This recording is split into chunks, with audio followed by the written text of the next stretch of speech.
We were crawling. 2 engines gone. Every mile felt like a lifetime. We're losing power on the left side, Lieutenant. I see it. Try to balance the manifold pressure. Don't let her stall.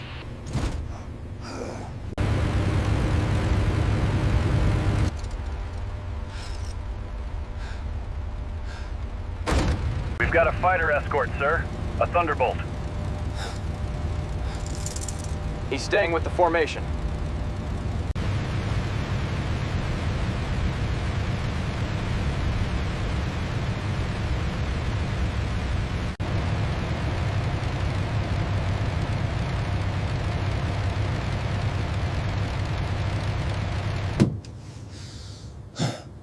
Big friend, I have to leave you. Fuel state is critical.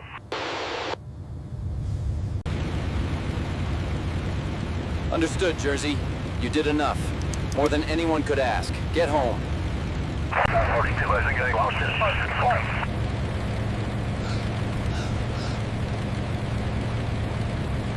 42 miles to the coast.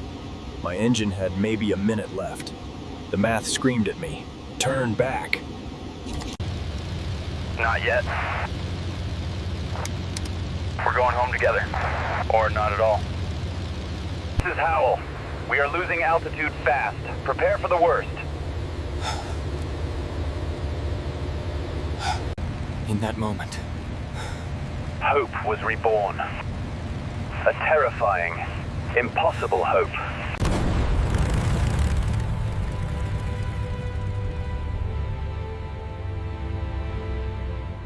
Jersey! Your engine!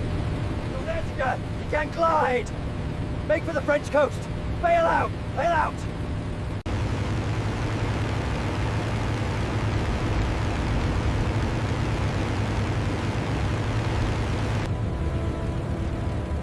I'm gonna set her down. Right next to you, big friend. Sacrifice isn't just about dying. It's about choosing who you die with. I wasn't leaving them.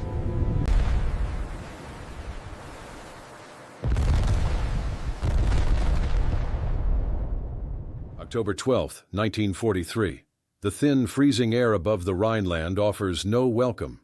23,000 feet up, a hulking B-17 flying fortress, tail number 42-3067, convulses mid-flight. A German 20mm cannon shell has ripped through its number 3 engine. Black smoke churns out like an angry ghost, staining the sky. First Lieutenant Robert Hayes, pilot of the dying bomber, feels the jolt like a punch in his chest. His controls shake in his grip. The aircraft noses down, almost in surrender. But surrender is not an option, not yet. Behind him, in the chaos of the radio room, Sergeant Mike Donnelly watches hydraulic fluid burst across the fuselage wall, bright red, pulsing like an artery slashed open. The fortress is bleeding. They're still 140 miles from friendly skies, and the Luftwaffe is far from done. Above and to the right, a guardian angel watches. Lieutenant James Howell, in his rugged P-47 Thunderbolt, sees the fortress stutter. Stenciled beneath his canopy is the name of his plane, Jersey Thunder. He banks hard. He's 24 years old, a New Jersey farm boy flown into legend. 312 combat hours, 72 missions. He knows what happens to stragglers. And now, Hayes's bomber is one. Their formation, by the book, presses onward. You don't stop the convoy for one broken wagon, not in war, but Howell doesn't follow the book. He radios, "Big friend, this is Jersey 27. I have you visual. Stay with me." Hayes's reply crackles back, tight and short. "Jersey, we're losing hydraulics. Number 3 is on fire, can't maintain altitude." Howell's reply, "Copy that, big friend. I'm not going anywhere."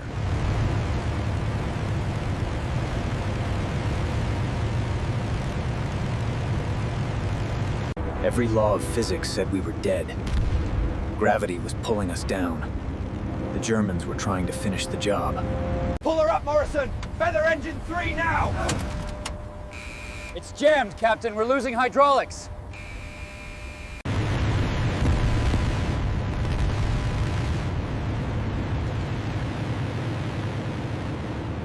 This is Clipper 6. I'm running lean. Repeat, running very lean. Requesting immediate return vectors.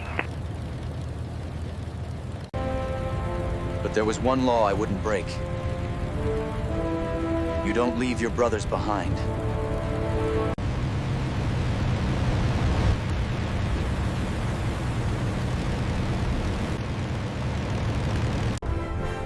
Howell! They're on you! Break off!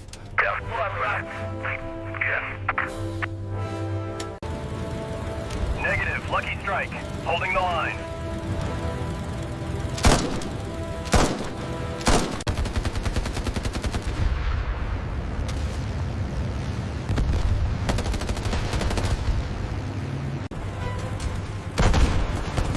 Number 2 is flaring up again! We're losing her, Hayes! Jersey, we're a flying coffin! Get yourself clear! That's an order! Jersey, we're a flying coffin. Get yourself clear. That's an order.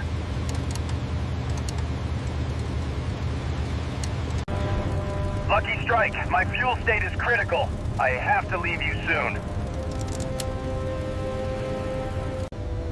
Understood, Jersey. You've done enough. More than enough. Get home.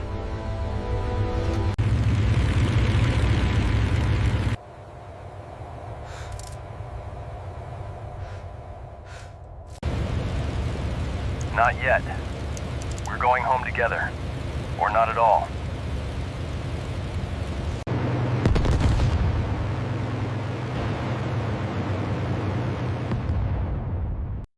October 12th, 1943. Above the Rhineland. We were a dying giant, falling from the flock. It was just me and this collapsing metal tube against the sky that day. The lives of the crew rested entirely in my hands. Come on, hold together!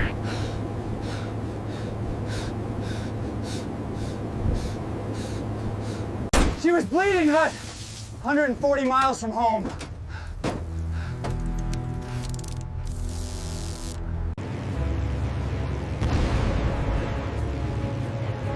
And the wolves were still circling. Big friend, this is Jersey 27. I have you visual. Stay with me. Jersey, we're losing hydraulics. Number 3 is on fire. Can't hold altitude. Copy that, big friend. I'm not going anywhere. The book says you don't stop for one wagon. But some men write their own book.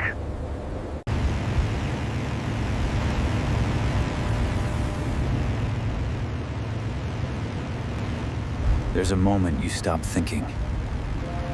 When the math doesn't matter anymore. 9 o'clock, Captain. Fighters right above us. Hard right, Frank. Keep her steady. Engine 3 is gone. We're losing altitude.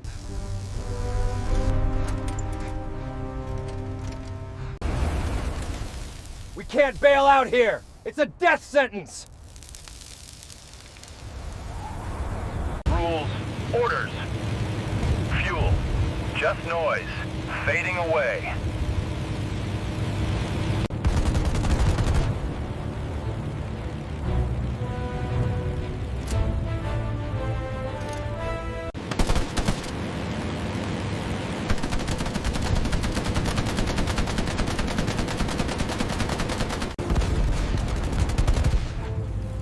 He's still with us.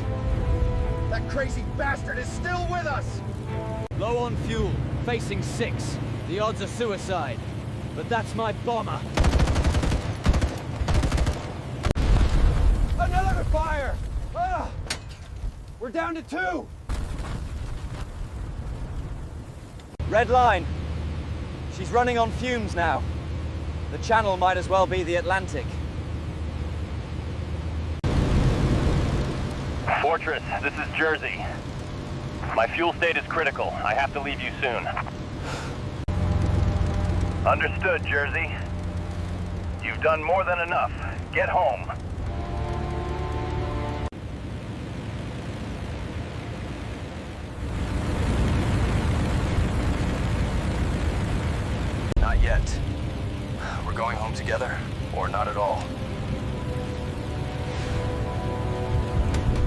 Home will have to wait. There are still men up there who need me.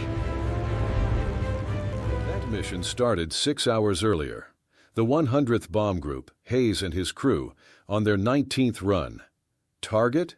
A critical ball bearing factory deep in Germany. Intelligence called it light resistance. That intelligence was dead wrong. 320 B-17s crossed the channel that morning. Waiting for them?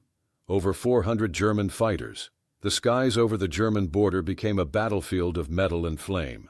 B-17s turned into falling coffins.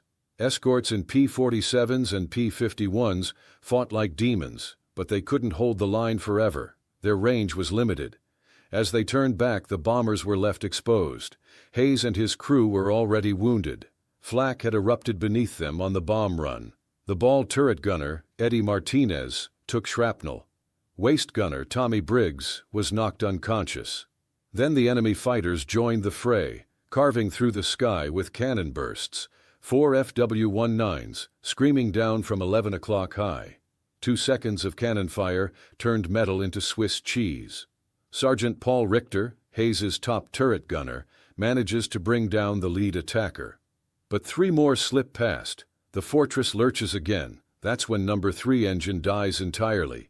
Flames licking from the cowling, altitude bleeding fast. Hayes and his co-pilot Frank Morrison run through options. None are good. They're too far from England, but bailing now? That's German-occupied France below. Parachuting means capture, or worse. Above them, James Howell has already made his decision. He's staying. Radio rules, command orders, and fuel gauges be damned. With just over 40 minutes of fuel left, he dives to cover the crippled bomber. Then he sees them. 3 more Messerschmitts closing in. He pushes his Thunderbolt to 300 knots, angling to intercept. His machine guns bark as he rips into the lead 109. A direct hit. The pilot never had a chance. The other 2 scatter, confused, afraid. Howell isn't just holding the line. He's writing the definition of bravery, one burst at a time. The fortress dives through clouds. Hollow groans ripple through damaged metal. Hydraulic loss means gun turrets locked, bomb bay doors half open. Hayes is flying a falling barnside. Then 5 more enemy contacts. 6. A full pack, coordinated, straight from Central Command. Howell doesn't flinch. He charges at them solo, guns blazing, forcing the attack to scatter into disarray. 1 against 6. And now fighters are attacking from all angles. Howell shoots 1 more clean from the sky. Another's tail shatters as he draws a miraculous deflection shot. But Hayes's bomber takes more hits. The number 2 engine flares up. Another fire. Morrison douses it with CO2, but they're down to 2 engines, 2 out of 4. They're crawling toward the channel. Howell's fuel sits at 11 minutes. The channel is 42 miles away. The math screams at him. Turn back or crash. He radios Hayes. I'm going to have to leave you soon. Fuel state critical. A long pause. Then Hayes replies, Understood, Jersey. You've done more than anyone could ask. Get home. But Howell doesn't leave. Not yet, he says. We're going home together, or not at all. That moment changes everything. Inside the bomber, hope is reborn. Outside, the skies are full of fire. Another flak barrage from the French coast. Briggs gets hit again. Blood, smoke, screaming metal. But they push forward. Howell's Thunderbolt is running on fumes. Finally, they break across the water. The channel opens before them, like salvation. But the bombers' engines are dying. The wings wobble in protest. Howell's engine quits. The big radial coughs, then stops. He's now flying a glider. Below them, the freezing water waits. A crash landing in the North Sea? Survival time, 20 minutes. Howell knows what's coming. He radios one last decision, going to set her down next to you. Instead of making for France, hoping for a prison camp and survival, he ditches with them. Hayes is terrified. Jersey! No, you can still survive. But Howell cuts him off. Not leaving you. The B-17 hits first, skips over the waves, and comes to a violent stop. Inside chaos. Martinez, injured, can't escape the ball turret. He dies. 1 final casualty. 9 others make it out, huddled in life rafts. Then, another splash. Howell's Thunderbolt ditches nearby, flips violently. He barely escapes the sinking wreck, swimming through agony to reach the survivors. Hayes helps lift him into the life raft. He looks into Howell's bruised, shaking face and says, "You crazy bastard. You actually did it." 18 minutes later, an RAF rescue boat picks them up. All eyes turn to Howell. Hayes tells the rescuers, "This man stayed with us for 90 miles. He fought off 20 enemy fighters. He ran out of fuel, and he ditched in the ocean to stay with us. He saved 9 souls today." The British captain just nods. "Well done, Yank." Well done indeed. 3 days later, James Howell receives the Distinguished Service Cross. Hayes and his crew stand at attention, saluting a man who'd rewritten what valor meant in flaming skies and freezing water. After the war, Howell lived a quiet life. He rarely spoke of that day. When asked about the medal, he often changed the subject, but every Christmas, he received a small mountain of cards, from families who never forgot what he did, from men who owed him every tomorrow, from generations who exist because of his decision. One pilot, one bomber crew, one choice to stay. Sacrifice isn't just a word. Sometimes it's a P-47 pilot, out of fuel, ditching into 50-degree ocean to make sure a group of strangers didn't die alone. If this story moved you, honor their memory. Like, subscribe. Share it with someone who needs to remember what courage really looks like. And join us next time for the harrowing story of the B-24 pilot who landed a burning bomber to save his crew. Until then, never forget.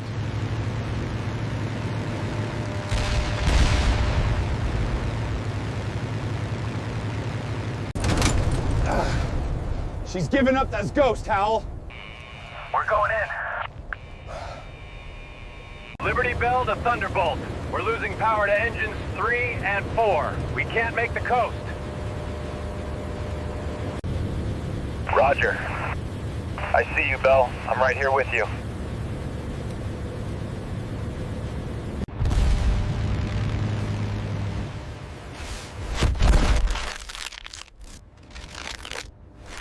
Get to the hatch! Move! Move! We're sinking fast. Secure the raft. Sergeant, leave him! There's no time! Go! Everyone out! Now!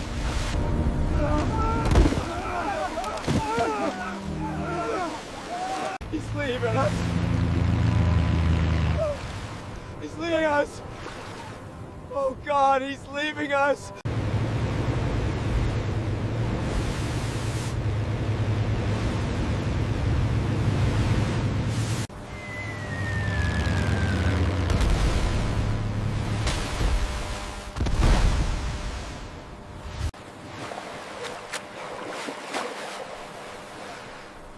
Paddle!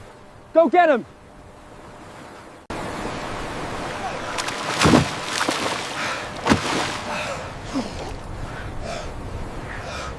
He saved us. He brought her down gentle. Get him below, wrap him tight. Captain, that pilot, Lieutenant Howell. He gave his life so we could make it onto those rafts.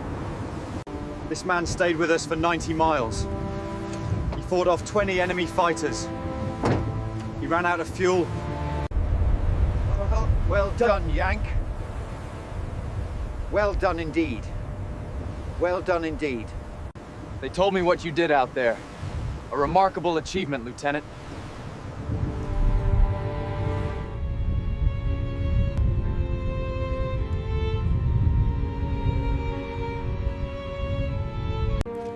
The President of the United States awards the Distinguished Service Cross to Captain James Howell for conspicuous gallantry.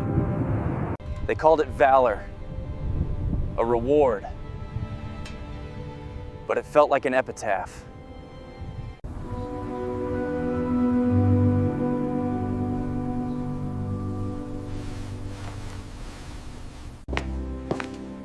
Grandpa, were you scared that day?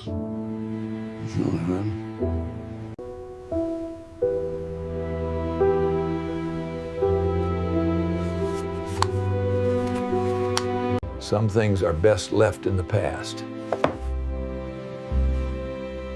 Let's go get some ice cream.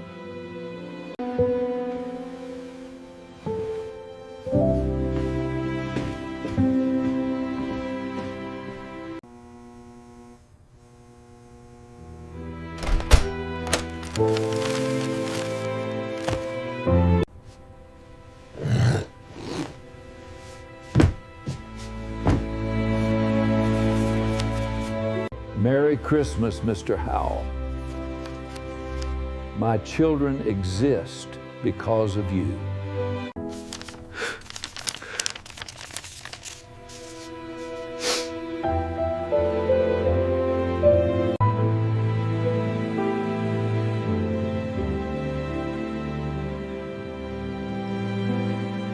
The medal was for one day. This was for a lifetime. For every tomorrow I gave them. Sacrifice isn't just a word. Sometimes it's a choice to stay. To make sure strangers don't die alone. That was my real reward.